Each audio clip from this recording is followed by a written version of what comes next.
Hello. അപ്പോൾ നമ്മൾ ഇന്ന് പോകുന്നത് നമ്മുടെ മുളവൂര് PO ജംഗ്ഷനിലുള്ള ഒരു കാഷ്നട്ട് ഫാക്ടറിയിലേക്കാണ് കേട്ടോ.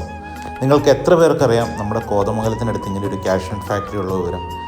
നന്നായി ഉണങ്ങിയ കശുവണ്ടികൾ ഇതുപോലെയുള്ള ഡ്രമ്മിലിട്ട് നന്നായി തീ കൊടുത്തതിന് ശേഷം അതൊന്ന് കറക്കി കൊടുക്കുന്നു. എല്ലായിടത്തും ഒരുപോലെ തന്നെ തീ കിട്ടി ചുട്ടെടുക്കാനാണ് കേട്ടോ ഇതിങ്ങനെ.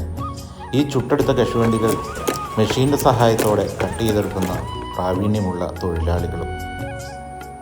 മെഷീൻ്റെ സഹായമില്ലാതെ തന്നെ പുരാതന രീതിയിൽ ഷെല്ലിങ്ങും നടക്കുന്നുണ്ട് ഇവിടെ. പൊളിച്ചെടുക്കുന്ന കശുവണ്ടികൾ ഉണങ്ങുന്നതിനു വേണ്ടി ഇതുപോലെയുള്ള ഒരു കാഷ്നട്ട് ഡ്രയറിൽ ഏകദേശം 8 മണിക്കൂർ ചൂടാക്കുന്നു. അതിനുശേഷം അടുത്ത ക്ലീനിങ് പ്രോസസ്സ്.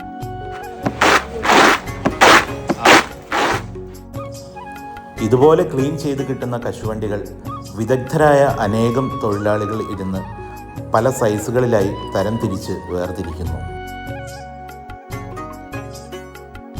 320, 240, 210, 180 എന്നീ വ്യത്യസ്തമായ സൈസുകളിലാണ് ഇവ തരംതിരിക്കുന്നത്.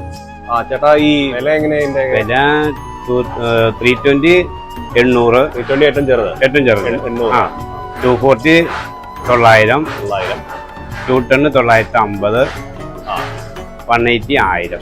ഏറ്റവും വലുത് 1000. ഏറ്റവും വലുത് 1000. 800 1000 ഇടയിലാണ്. ഇത് 240 ആണ്. 240.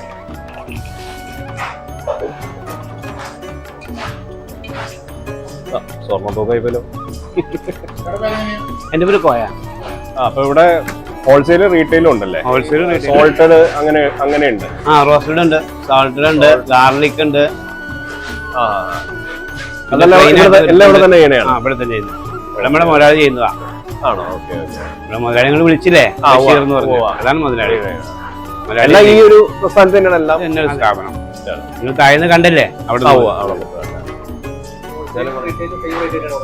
ഇല്ല, ഹോൾസെയിൽ എടുക്കുമ്പോ അതിന് കടക്കാർക്ക് നമുക്ക് അതിനുണ്ട്. അതിന്റെ സ്പ്ലിറ്റ് എന്ന് പറയും.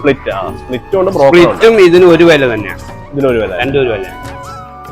അപ്പോൾ ഇതുപോലെ ഒരു ഫാക്ടറി നമ്മുടെ കോതമംഗലത്തിനടുത്തുണ്ടെന്നുള്ളത് എനിക്ക് പുതിയൊരു അറിവായിരുന്നു കേട്ടോ. നിങ്ങളും ഇത് ആദ്യമായിട്ട് അറിയുകയാണെങ്കിൽ കൂട്ടുകാരിലേക്ക് പങ്കുവയ്ക്കുക. ബൈ.